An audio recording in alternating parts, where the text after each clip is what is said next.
because before that we couldn't do any like movement stuff with her with the OT or physio because she was in excruciating pain, and it just was absolutely heartbreaking. So the steroid injections did remove the pain, and then I think she maybe had 15% movement before we started with you, and now in my opinion, she's got 100% movement back in her wrist. Awesome. Yeah, and it's such a nice feeling to know that you've changed someone's whole lifespan. Like, it's something that always sticks with me, and it makes me so proud. And I love treating autoimmune conditions because for me, every time I treat, it's literally always one of those triggers that I stated. Like, it's never not one of those things. And that's how I get clients autoimmune free. Welcome back to Balance Beings Uncut, where I talk about health, wellness, and everything in between. Today, I'm so excited because we are talking about all things autoimmune conditions. And we have a special guest here today, Kylie.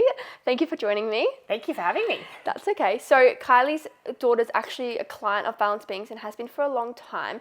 And I thought it would be awesome to bring her along in the podcast because we can get some firsthand experience about autoimmune conditions, what it's like, symptoms, and the journey of being treated through natural health, essentially. So let's talk a bit more about Kylie. Take me through like testing and everything like that. That was how it was diagnosed and the symptoms and how it came all about. Yeah, perfect. So it was actually August 2022. We presented to the doctors with Kylie had actually fallen off her scooter and she bruised her front teeth. And we noticed probably 2 or 3 weeks after that, she lost all movement in her wrist. So she could move her wrist to like front, but the side to side movement and the back extension, it was almost like her wrist was frozen stuck. I've got 4 children, so I'm not a helicopter parent, so I kind of just brushed over it for a couple of weeks thinking, oh yeah, you've just heard it when you fell off the scooter. Anyway, it got worse progressively. The pain started to get really bad. There was a couple of instances at home where her sister sat on her wrist and she like howled in excruciating pain. And I said to my husband, look, something's going on here. My initial thought was that maybe she just had, hurt the wrist at the scooter fall and it had, I don't know whether she'd broken it and it had kind of healed wrong or something like that. Anyway, presented to our local GP, couldn't find anything wrong. There was no fractures. We did ultrasounds, we did x-rays. He couldn't find anything. He actually had no idea what was going on with her. So they referred us to the orthopedics unit at the Gold Coast University Hospital. We waited probably a month to get an appointment there. Got in, was able to see one of the surgeons, and probably within a couple of minutes of looking at Kylie, she said to me, I think she's got some form of arthritis. Literally remember it like it was yesterday. I almost died inside. So confused as to how a 5-year-old would wake up one morning with arthritis in her wrist. Never even knew it was possible for children to be able to get arthritis. As you can imagine, that obviously threw us into absolute turmoil. We had to wait 3 weeks to get in to see the rheumatologist. I think that was the longest 3 weeks of my life. Unfortunately, we did have that appointment. They sent us for an MRI, and within a week, we got a call to go back in and see her, and she was officially diagnosed with juvenile idiopathic arthritis. And probably, in their medical opinion, was one of the worst cases that they've ever seen. Kylie had no movement in her wrist whatsoever. They were really actually concerned with how bad the movement was. Thankfully, no other joints had been affected, but they did say that given how bad she had it and that she was a female, there was the potential it could go to her eyes. So that's uveitis, which is just inflammation of the eyes. And also, given that it was in her wrists, it could absolutely spread to other joints as well. So that was pretty much where it started. It was linked back to, funnily enough, she had a really bad case of salmonella in November 2021. Probably actually should have been hospitalised. It was that bad, but given the turmoil in the world and everything that was happening, I wasn't really allowed at the hospital with her because of our medical choices and vaccination status around COVID. So my mum ended up having to take Kylie to the hospital. They tested her poo. They ended up losing that poo sample, and it went on for probably 2 or 3 weeks. By the time we got the test results back from a second sample, the inflammatory markers in her bowels were absolutely off the charts. They were that high. The hospital did call us and apologise. She should have actually been hospitalised and probably on IV drips and antibiotics because the salmonella was so bad. Anyway, that didn't happen. She ended up fighting it herself. Her poor little body went through... Yeah, it was a really horrific time for us for probably a month. And that's actually what the rheumatologists have linked the JIA2 and where it originally stemmed from. Yeah. So much to digest there, and so many causes. With autoimmune conditions, there's so many different causes that impact it. And so when we think about potential causative factors for autoimmune conditions, we think about things that can mediate an inflammatory response, because that inflammatory response is what mediates most autoimmune conditions. So if we think about those causes, it can be so many things. It can be our gastrointestinal system, so bacteria and parasites in there. So again, salmonella poisoning or other types of bacteria can also be responsible. And that's because this mediates inflammation in the stomach through calprotectin, or through intestinal permeability like leaky gut, and also because types of bacteria and parasites release a toxin called liposaccharide, which is an inflammatory marker too, which can cause autoimmune conditions. So that alone, the stomach, so many different causes. And then if we think about heavy metals, again, heavy metals mediate heavy metal related inflammation as well. So they create their own type of inflammation. So think about lead, mercury, aluminium, those types of heavy metals. They're just some causes. There's lots more, but they're the most common causes we do see in children, because bacterial infections are quite common for children, especially because most kids don't wash their hands properly and whatnot. And because we can get it through meats and through water sources, and it's quite easily occurs. And because our stomachs aren't as strong anymore, and we don't have that good bacteria that's usually passed on through placenta and through our mums, because our mums have been on antibiotics, we're in this kind of world where a lot of kids have this dysbiosis and are susceptible to so many autoimmune conditions. But take me through a bit more about before we started the treatment, what they recommended, what you didn't try, and how you found me. Yeah, absolutely. So I was lucky enough. We did see another naturopath here on the Gold Coast, much older. I'm sure he was incredible at what he did, but we went in and we were I was already in a state of overwhelm as it was. I was really struggling with this diagnosis, and as a family that we've always really prioritised our health. It's always been at the forefront of my mind. I really couldn't come to terms with the fact that our healthy child had this horrific diagnosis, and all the information we were given from rheumatologists. I even sought a second opinion from a private paediatric rheumatologist, because the only alternative they were giving us was to start her on methotrexate, which is a low-dose chemotherapy drug. And obviously, as soon as I got all that information, we went home. I spent hours upon hours researching, trying to find natural alternatives to be able to cure this, because for me, starting that drug was not an option, even though it was against both rheumatology's, recommendations. They both, even still to this day, strongly urge me to put her on these drugs so that she doesn't have any relapses in the future. We did have 2 steroid injections in her wrist originally, because the pain got so bad. And as I said, I was in such a state of overwhelm. I wanted to do something quickly to be able to relieve the pain from her. So we did have 2 steroid injections, which I will actually admit they did help. Like short term, it definitely wasn't the long-term goal for us. But the first steroid injection completely eradicated the pain. And the second one definitely did help get some sort of movement back, because we needed to start physiotherapy and occupational therapy. But as it stood, it was literally frozen. There was no movement whatsoever, and there wasn't a whole lot those guys could do given how severe her case was. So we did seek a naturopath here on the Gold Coast, went and saw him.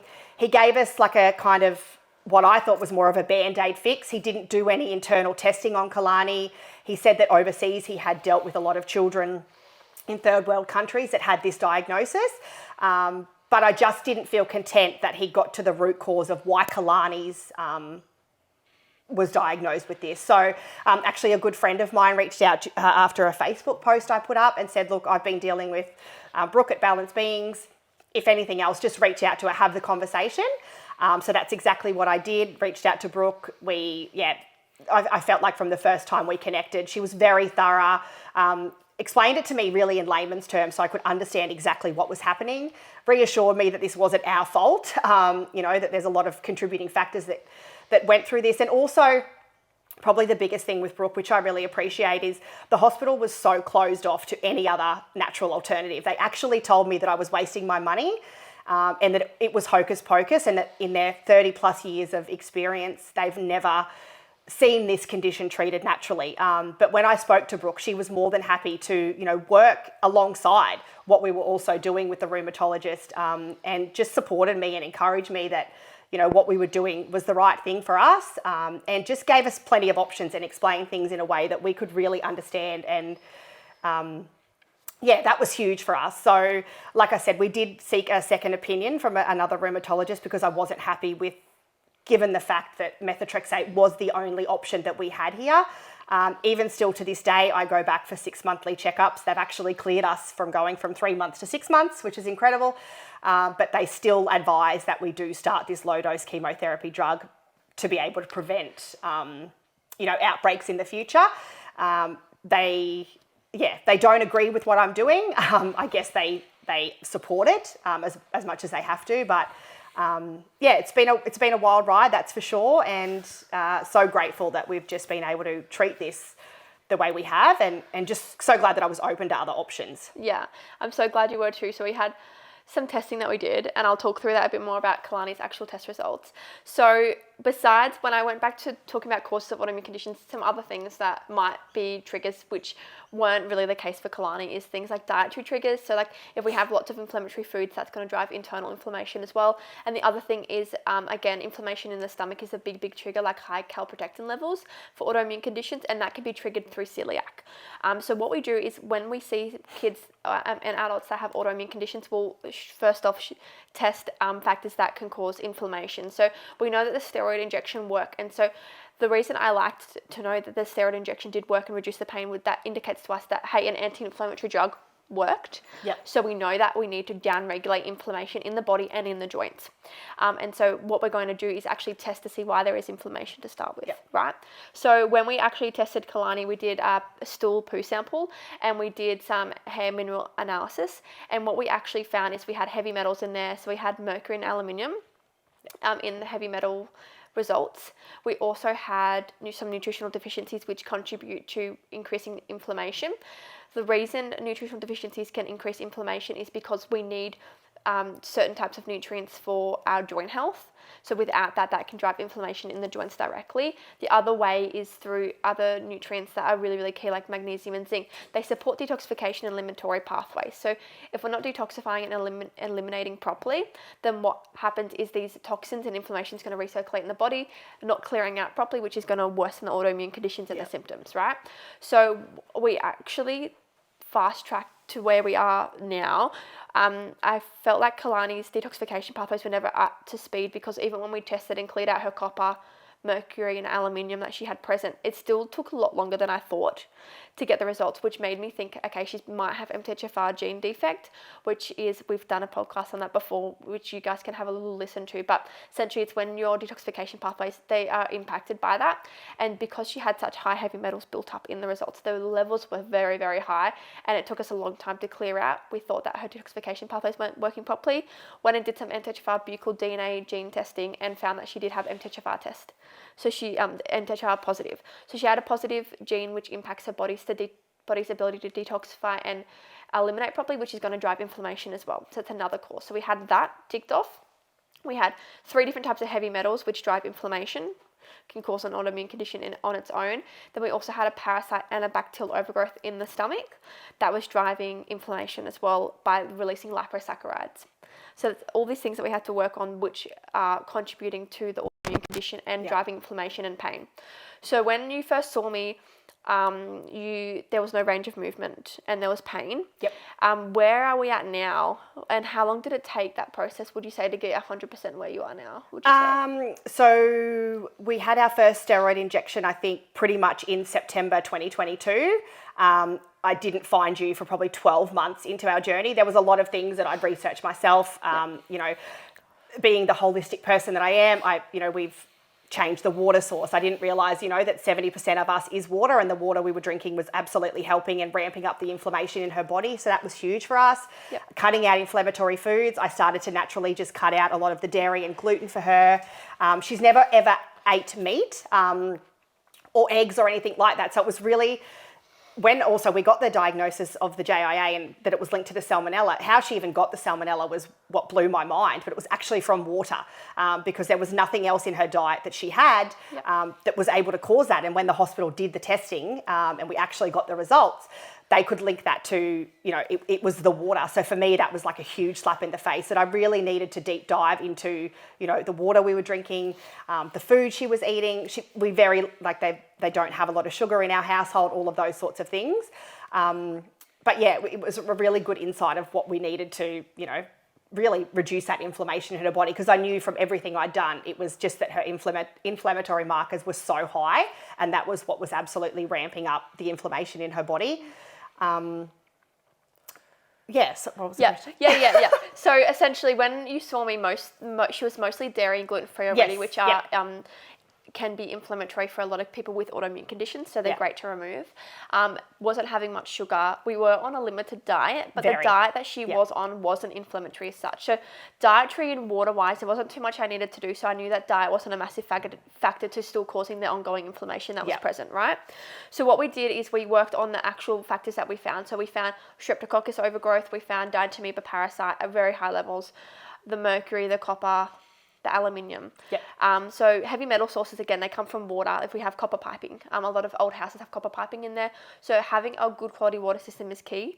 That actually removes heavy metals. Besides that, we also have aluminium that was found in there. A lot of kids do have aluminium because they are in vaccinations for absorption purposes. So keeping that in mind, that is, all of these heavy metals are neurotoxic to the brain. There's no safe amount of them, and you want to make sure that you're checking your kids' hair levels to actually check that you're preventing these health conditions as well.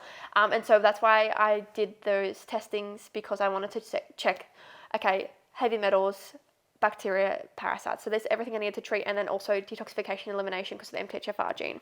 So what I did is I went through a weed seed feed protocol. So what that means is I killed off all the bacteria and parasites responsible with specific types of antimicrobials that's safe for Kalani's age, and specific to the parasite that was present. Some things that I used was things like black walnut, nigella, echinacea, thyme, oregano, and pomegranate. They're the main antimicrobials that I used.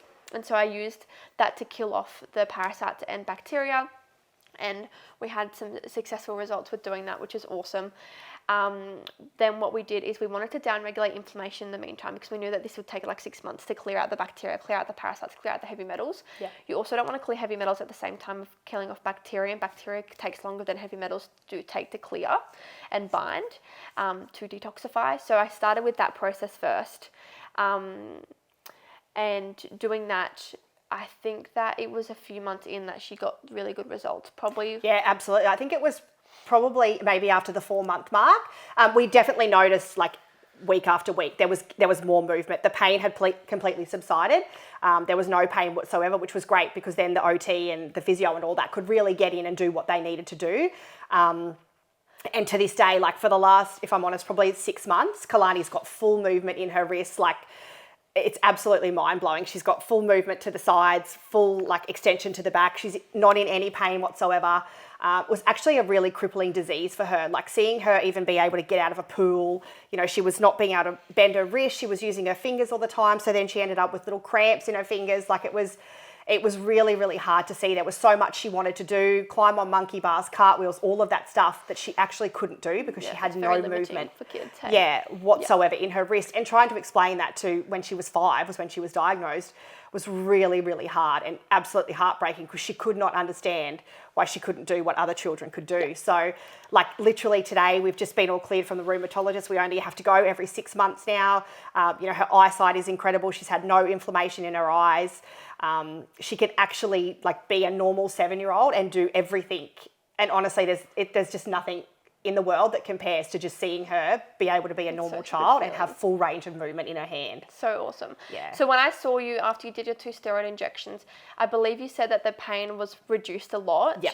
And so that's where we started. We started at that point, and there were the range of movement was still 80% limited, I think. Yes. So we worked on improving the range of motion, because full range of motion now with no pain. Absolutely. From 80%. So I think the steroid pretty much just removed the pain. And really, because before that we couldn't do any like movement stuff with her with the OT or physio, because she was in excruciating pain, and it just was absolutely heartbreaking. So the steroid injections did remove the pain, and then I think she maybe had 15% movement before we started with you, and now in my opinion, she's got 100% movement back in her wrist. Awesome. Yeah. So I'm going to break down a bit more about what I did in treatment so you guys know the stages I did and where, because I know there's a lot of students that watch me and other nats, so you guys can feel more comfortable with treating. So straight away what I did is I started killing the bacteria straight away, because Kailani's vitality was still quite high even though her her range of movement was so bad. So what vitality means to everyone that's watching is the energy which someone portrays. So like if Kalani was in bed all day and didn't get up and didn't move and didn't go to school, then I wouldn't have started kill-off process to start with, because her body wouldn't have been able to handle it. But she was still still had energy, she was still going about her day and whatnot, but she just literally couldn't move and was in some pain, right? Couldn't move that wrist. So some things that I used to downregulate inflammation was glucosamine, turmeric, vitamin D, and zinc and glutamine. So they're the main factors I used in a safe level for her age, which we base off weight through Salisbury rule. So that's what I did to reduce inflammation, while I went with the antimicrobials I stated before to kill off. Once we do that process and use Saccharomyces sb as well, we then start putting the good bacteria back in, so we don't leave it too long. Like I explained to you in your consults, like if you leave it too long, then another type of bad bacteria or parasite can come in, because they're essentially, they see their body gets, I don't know what the right word is, the body sees, it gets exposed to bacteria and parasites all the time because they're at school, and people aren't washing their hands and wanted other kids with parasites and whatnot. So it's very common. So straight away with that empty room, we want to put in all that good bacteria every time. So from 5 weeks onwards, we started that good bacteria colonization. There was no intestinal permeability or leaky gut at all, so we didn't need to do any barrier healing. But after antimicrobial work, I do like to do barrier healing for about 4 to 5 weeks, just to make sure we haven't damaged any of that when we've killed off the parasite and bacteria. So we did our kill-off period for 12 weeks in total, and the reason being is because the levels that were so high in the test results of Kalani. So it's individual to every child. Besides that, again, thinking about other things that are causing inflammation, it's the heavy metals and the detoxification pathways that aren't working properly. So with heavy metals, you need to detoxify through our detoxification pathways to clear heavy metals, but you also need to bind to them. So we used a binder called charcoal to bind the heavy metals out, safe for her age group again, and weight dependent. And then we use St. Mary's thistle, turmeric, dandelion root, glutamine, cysteine, and some other nutrients like magnesium to support detoxification and elimination of those heavy metals. We did about heavy metals for about 3 months, and we retested and there was still a little bit of mercury left, I believe. So that's when I thought, okay, we need to get the MTHFR tested, and it was positive, and that's because I felt like the heavy metals were taking a while to clear. They should have well and truly been all gone. And that was positive, which impacts heavy metal clearance, and it allows your body to build up stores of heavy metals easier than other kids because you're not clearing them out properly, right? So that's what we did. We already removed all factors that could be causing heavy metal build-up too. So like no use of vaccinations, the water filters were changed and tested for heavy metals, and there's no heavy metals in those sources either as well. So we already ticked those off the boxes. So that's what we did for treatment. Then what we did is we recolonized and did some good bacteria healing for a while. That's literally our treatment, and that's what we did to get her range of movement back, which is amazing. We killed off the bacteria, we killed off the parasite, put the good bacteria back in, cleared the heavy metals, and reduced inflammation. Now all we're up to is just working on detoxification and methylation support for the MTHFR gene. And even after stopping all that work and clearing everything out, no pain has come back, which is awesome result. It shows that we've really treated the root cause for us. Yes, which is I think exactly what I wanted from everything that the rheumatologists were telling us. It was just a Band-Aid fix, and I'm like, as I said, I couldn't understand how my 5-year-old just woke up one morning with arthritis. I knew that there was something going on internally. And, you know, for us, I was like, I've just got to get to the root cause of the problem and treat that. I was going to try absolutely anything I could before I went down that path, because I did ask them time after time, you know, the success rate of children coming off that. I'm in some mums groups, which probably was the worst choice ever, with people that have children that have these diagnoses and that are on these drugs. And the pain of having to be able to inject their child every day, you know, the success that stories of them ever coming off it is very, very little. And then as a result of that as well, what those drugs can do long term for her, it just wasn't something that I was prepared to do. And I was willing to do absolutely anything else to be able to get to the root cause of where and why this happened to us. Yeah, definitely. What did the rheumatologist say when you came in and there was the full range of movement there? Yeah, so I actually went back a month ago to him.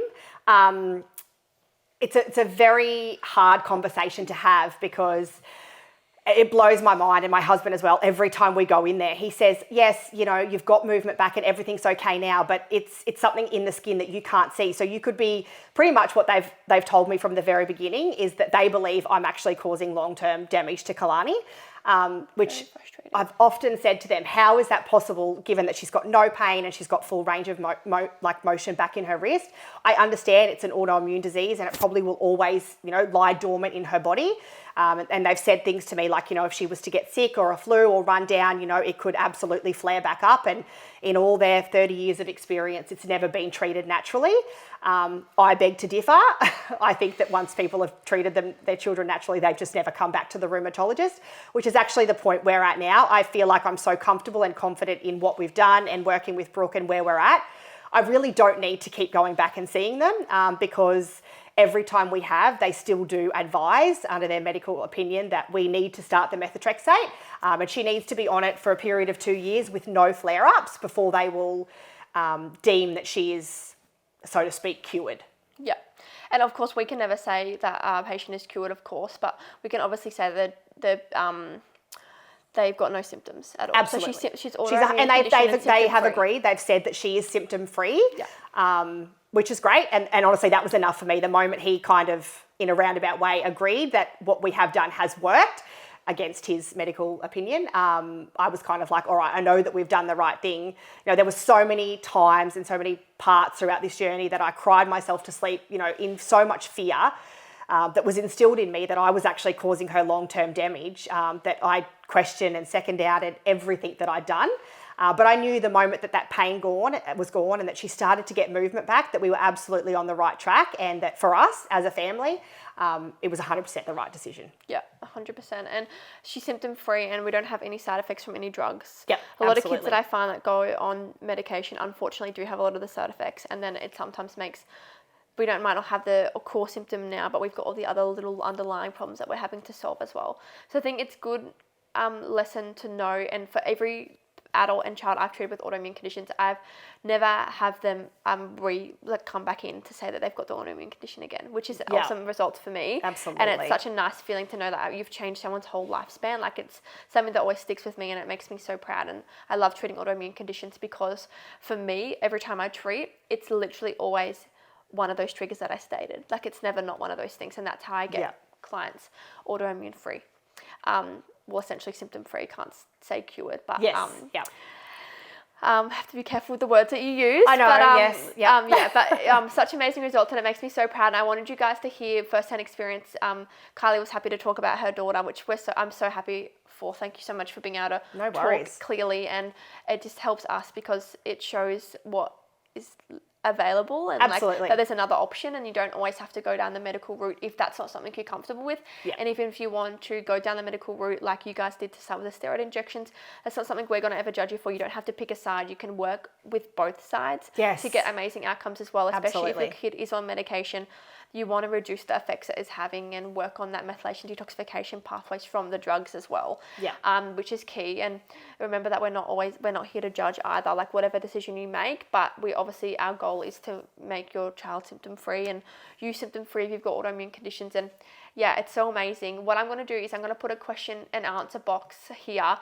If you guys have any questions about autoimmune conditions or other causes and triggers of any other types of autoimmune conditions, let me know. But even autoimmune conditions I see that aren't joint related, that are thyroid related, they all have the same causes for me. I've never found the causes outside of those factors, and that's because they're the factors that drive inflammation the most in the body and mediate that response. So inflammation and inflammatory mediators in the body drive an immune response, and that's how the autoimmune condition begins. Absolutely. And just to touch on that, they did say at one of her rheumatology appointments, because I was so blown away with how she ended up with this, and they ended up saying that it's just as common as type 2 diabetes, which is really, really scary because so many kids now are going in with autoimmune conditions just like JIA. And the only option that they're giving families is steroid injections. And if that doesn't get the results overnight, they're then putting them on this methotrexate drug for, committing to that for 2 years, which, yeah, it just blew my mind that they weren't open to any other alternatives. And, you know, as I said, every time I mentioned going down the holistic path, you know, they referred to it as hocus pocus and it wouldn't work and all of that sort of stuff. And it's really refreshing to know, even though they won't really admit it, that we have managed to do this naturally, or as naturally as possible. And, you know, the success rate of people coming off these drugs is less than 50%, and that just wasn't a chance I was willing to take. What frustrates me is that they're not trained in microbiome work or gut bacteria, but they can admit that salmonella was the trigger to the autoimmune condition. Yeah. So we know that a gut bacteria was the trigger of the autoimmune condition, but we can't then admit that gut bacteria might be then mediating the response of the autoimmune condition. Yeah. Which is very frustrating. And so when we hear these types of clinical notes and hear this background, that's what makes us dive further into testing and deeper understanding, because we know that they are triggers to autoimmune conditions. Yes, and that was the thing. Every time I asked how this happened, they just kept saying, you know, it was from the salmonella and obviously the scooter fall, and that, you know, the pain that was in the wrist, that's what triggered all of this to happen. Even though I knew that there was something more going on, not one of the hospital experts would admit that it had anything to do with her gut. Like it just wasn't even an option for them. Interesting, isn't it? Yeah. And that's why I think that, everyone should be trained in gut microbiome work and gut bacteria work, because it is the future and it is causing so many health conditions for everybody, adults and children involved, especially as our gut bacteria weakens over generations due to antibiotic use and lots of other factors like processed foods. Absolutely. Yeah. So that's everything that we wanted to talk about on the podcast today. I know it was a short one, but I wanted to get a case reference from the amazing work that Balance Beings does, and I'm so proud of everything we've achieved with so many amazing clients. And if you guys have any questions about autoimmune conditions or what we do and don't treat, let us know. Thanks for joining us on this week's health journey. May your days be natural and your health be balanced.